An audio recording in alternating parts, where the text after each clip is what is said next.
Kalau mengakhiri hidup dengan kecelakaan atau apapun dari pihak ini, nggak ada ini. Tapi kalau mengakhiri hidup, kalau orang mau mengakhiri hidup dengan memutuskan dia mengakhiri hidup, rasanya jiwanya sudah terganggu deh. Oke.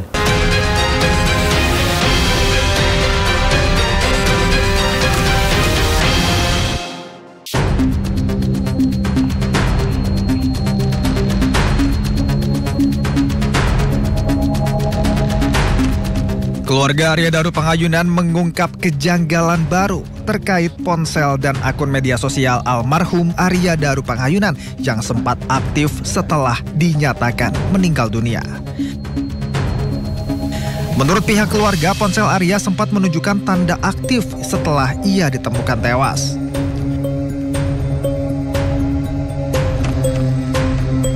Pernyataan ini muncul karena pada malam 7 Juli 2025, Pita, istri Arya, mengirim pesan WhatsApp, tapi hanya centang 1. Dan esok paginya, sekitar pukul 10.00, pesan tersebut berubah menjadi centang 2 yang menunjukkan jika ponsel tersebut aktif. Instagram dari almarhum saat ini on. Padahal dikatakan HP-nya hilang. Dan salah satu fakta lainnya adalah istri atau keluarga dari almarhum itu mencoba lagi mengirimkan pesan singkat lewat WhatsApp dan itu centang 2. Berarti kan on kalau centang 2. Nah ini menjadi misteri juga. Dikatakan HP-nya hilang. Tapi kok bisa ada on di Instagram dan centang 2? Nah inilah hal-hal ini salah satu beberapa hal yang perlu kita dalami bersama dengan penyelidik. Awalnya keluarga mengira ponsel tersebut mungkin sudah dibuka oleh pihak kepolisian. Namun belakangan, polisi menyatakan bahwa ponsel utama Arya justru hilang dan hingga kini belum ditemukan. Kejanggalan muncul saat akun Instagram Arya tiba-tiba menunjukkan status aktif. Istri almarhum mengaku memiliki akses ke seluruh akun media sosial Arya karena mengetahui kata sandi yang diberikan langsung oleh almarhum. Namun, saat ini ia tak lagi bisa login ke akun suaminya.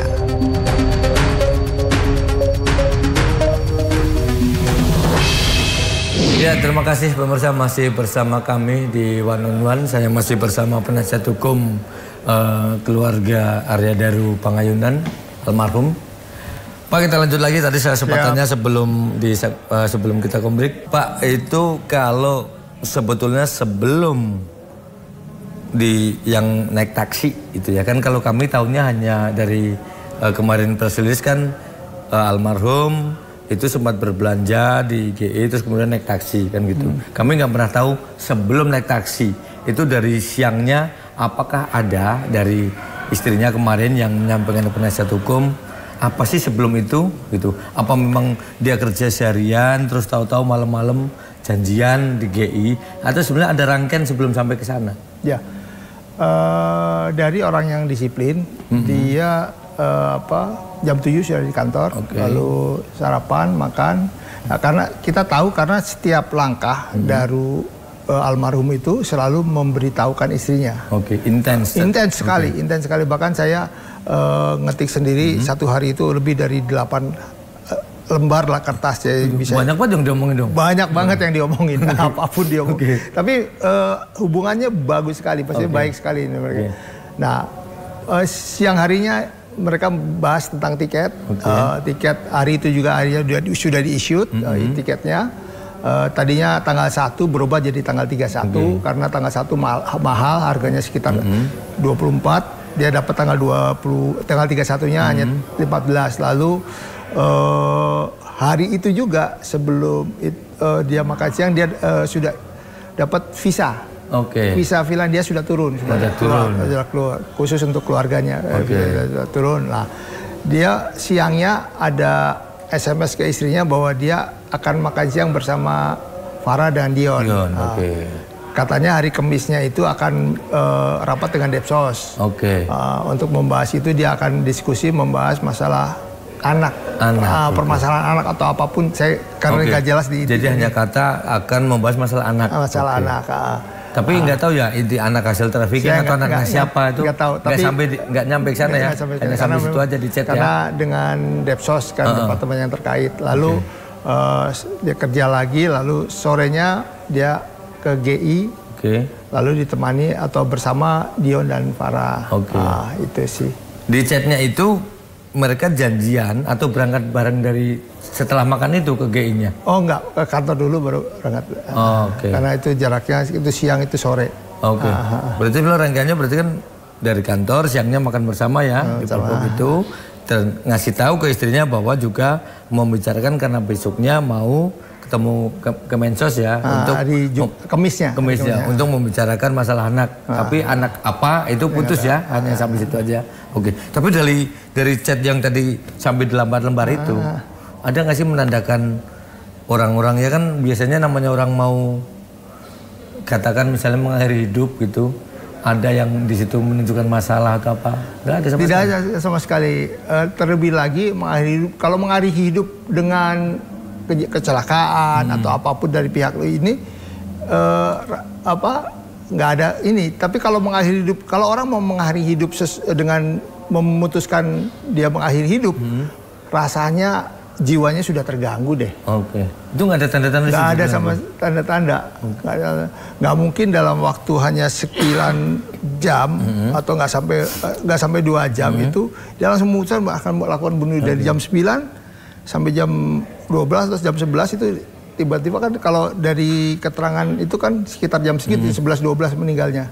Nah itu kan harusnya tanda-tandanya dari awal sudah kelihatan. Kalau memang dia memang lalu ada surat wasiat karena mereka Daru adalah orang yang sangat cinta keluarganya, anaknya, ayah ibunya, lalu kebetulan ibunya sedang lagi sakit keras gitu loh. Jadi rasanya dia dan anak tunggal, dan anak itu anak yang diharapkan anak satu-satunya sebagai tiangnya keluarga begitu. Ya. Maksudnya surat wasiat itu ande mau mengakhiri maka ada surat wasiat. Tapi ini nggak ada ya. Ini takut nanti salah orang ini dikirain Daru meninggalkan wasiat. Nah, apakah si istrinya itu Mbak Pita bercerita hasil chat-chat ini juga ditanyakan sama penyidik nggak sih? Saya tidak baca belum coba nanya ke sana ya. Belum baca berita acaranya ini. Jadi saya belum bisa tahu, nggak tahu. Karena kan paling tidak kalau dari keterangan Pak Tonton tadi, saya agak bingung nih ketika di situ intinya adalah sampai berlembar-lembar tadi dikatakan nggak ada tanda-tanda ke sana. Tetapi kan si waktu konferensi pers itu dari digital forensik apa ya yang menemukan dari laptop yang atau dari mana itu jejak digital sekitar 2013 itu kan sempat ada terdeteksi apa sih sering-sering email atau komunikasi dengan sebuah lembaga yang kalau bahasa saya mungkin gampangnya itu bahasa yang terkait kesehatan mental lah gitu. Dan kalau 2013 beliau belum jadi belum jadi diplomat, masih lokal staff kalau masalah ya. Tahun 2000 terus ada 2018 mungkin. Tapi karena almarhum itu selalu di bagian misalnya kayak yang sekarang kan di bagian perlindungan WNI, mungkin bagian-bagian yang sangat-sangat kritis lah gitu. Rasanya dia belajar untuk itu gitu loh.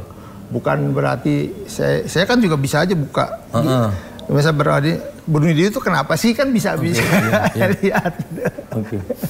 Jadi artinya kalau berarti Bapak sebagai penasihat hukum termasuk yang menyayangkan dengan background ini terus tiba-tiba diputusin ada blend out tadi. Ya, menurut saya kenapa harus buru-buru itu aja kan kita penyelidikan masih panjang, daluarsa daripada penuntutan penyidikan itu kan panjang lebih dari 10 tahun. Jadi ya ini kami menyayangkan aja begitu cepatnya diputuskan, terlalu prematur menurut saya untuk menyatakan bahwa almarhum mengakhiri hidupnya dengan diri sendiri gitu. Nah kalau misalnya Pak nanti ini lanjut terus pagi tadi udah ngirim surat, terus kemarin ayahnya meminta sama penasihat hukum Bapak juga waktu konferensi pers memohon untuk diambil alih Mabes Polri. Pertanyaan berarti akan ada pemeriksaan ulang dong? Siap semuanya? Siap, sebenarnya bukan pemeriksaan lanjutan lah. Lanjutan atau pendalaman daripada pemeriksaannya terhadap bukti-bukti yang telah ada. Itu aja sih, supaya bukan kami, mohon maaf, kami membuat polisi bekerja lagi, enggak. Apa yang sudah dilakukan kami sangat apresiat, tapi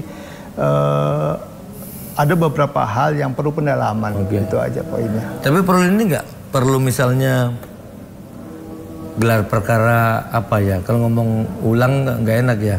Gelar perkara khusus lagi untuk pendalaman mungkin barangkali rasanya perlu untuk ini, supaya saya juga waktu digelarkan mereka tambah penasihat hukum atau tambah didamping oleh orang yang ahli gitu loh. Hanya keluarga saja yang ada. Kalau boleh kita ajukan untuk gelar perkara khusus sehingga kami juga bisa dapat pemahaman yang menyeluruh gitu loh. Karena ada beberapa pertanyaan-pertanyaan yang bisa kita ajukan gitu loh, supaya buat terang kami untuk dan keluarga, itu aja. Nah, saya akan bertanya lagi juga soal proses kemarin akhirnya mendapatkan tanda tangan menjadi penasihat. Kan itu harus ada suratnya kan? Kemarin kan sudah tunjukin juga suratnya kan? Pertanyaannya, setelah menandatangani surat itu, berarti ketika menandatangani kan posisinya posisi bertatap mata nih sama si Mbak Pita, ya kan? Betul. Kan sejauh ini belum pernah nongol ini. Saya penasaran kayak apa sih kondisinya? Emang drop banget sehingga nggak mau nongol ke permukaan? Atau seperti apa sebenarnya sih? Ya, memang Mbak Pita kondisinya lagi tidak memungkinkan untuk tampil. Lagi depresi, menurut saya sih sangat depresi karena dia mempercayai atau gini, dia kaget bahwa ada pihak lain atau orang lain yang dicintai oleh suaminya, seperti itu merasa terpukul sangat gitu loh, sehingga dia merasa dirinya sudah tidak berharga. Itu aja sih. Nah, itu yang membuat dia merasa sedih dan merasa kecewa. Artinya berarti kalau selama ini publik bukan memvonis tapi berpendapat lah publik itu bahwa kenapa sih ini istrinya nggak speak up, berarti bukan karena tidak peduli tapi karena alasan itu tadi. Emang separah apa sih kalau secara physically yang dilihat? Saya bukan ahli psikolog ya, tapi yang dilihat kasat mata lah. Kasat mata memang agak sangat down, sangat kecewa. Kasar kecewa yang berat lah, kecewa berat ya terhadap suaminya. Karena selama ini kan tidak pernah diketahui bahwa suaminya, kesannya kan suaminya baik dan sebagainya dan banyak. Nah, itu benar apa tidak kita juga nggak tahu gitu loh. Yang kedua,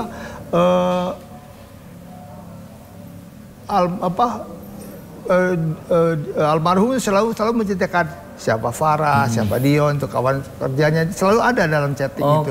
Jadi mereka kenal dan tahu lah. Jadi si Farah sama Dion ini istrinya tahu sebetulnya. Tahu. Sering didiskusikan juga dalam ini. Dalam ini ada diskusi juga. Jadi dalam kerjaannya selalu didiskusikan juga, diberitahu nih si A kok nggak dukung si B ini, saya kenapa beli tiket kemahalan atau kemurahan, nah, itu yang seperti itu yang selalu nah, dari beberapa chat itu kan perlu ditanyakan pihak-pihak yang berhubungan dengan almarhum dalam dan selama ini HP-nya masih dipegang Pita, di istrinya, dia nggak ini. Jadi itu sih. Nah, terkait itu, saya pernah dengar ternyata saat chat itu entah yang di mana selain Farah dan Dion itu kan ketahuan di GI. Tapi dalam sebelah chat yang ke istrinya itu ada juga menyebut sempat ada nama siapa Pak Sam, terus Mbak siapa Oki atau siapa itu, ada tiga nama ya itu. Itu benar memang itu. Ada di chat ada. Pak Sam adalah kawan yang akan berangkat bareng pada tanggal 31 itu dia bareng dan beli tiket sama. Lalu ada beberapa itu kaitannya dengan kepergiannya di urusan di kantor. Ada beberapa ya atasan atau bagian lain yang ini ya. Itu sih yang saya baca di chatnya ya. Jadi ada menyebut nama itu tapi mereka memang yang mau pergi ke sana ya. Si Pak Sam sama-sama berangkat. Oke. Tapi kalau yang dari hasil dari kepolisian memang sampai saat ini belum mengirim ke keluarga. Jadi sehingga Bapak sebagai penasihat hukum bisa mempelajari keterangannya apa saja dari mana. Jadi belum ya? Belum ada. Belum ada sampai kemarin itu. Laporan hasil penyelidikan belum ada sama saya. Atau kesimpulan secara tertulis ya. Karena kan yang kemarin yang disampaikan adalah gelar bareng yang tanggal 28 itu yang kami terima. Nah yang Bapak dapat dari keluarga kemarin apa? Hanya keterangan dari keluarga saja atau mereka nyerahin ini loh Pak ada yang kemarin dari Polda itu ada? Belum. Nggak ada? Berita acara juga kami belum dapat. Harusnya kalau udah ditutup ya serahkan ke kami bisa pelajari. Dan saya support lah apa yang dilakukan polisi teman. Kami hanya ingin penyerangan lebih dalam lagi untuk itu. Nah sekarang mumpung ketemu juga pasti kemarin udah ketemu keluarga adalah paling tidak mungkin kan ada keluarga yang mewakili mungkin atau justru sistemnya langsung saat almarhum ditemukan. Berarti saya penasaran ketika ditemukan terus ininya katanya dibungkus plastik gitu. Nah ini sebetulnya waktu di TKP seperti apa sih kondisinya, apa plastiknya yang buka siapa, terus plastiknya seperti apa itu nantinya. Tapi jangan dijawab dulu ya Pak. Pemirsa ini jangan kemana-mana, dialog one on one akan kembali usai jeda yang lewat berikut ini.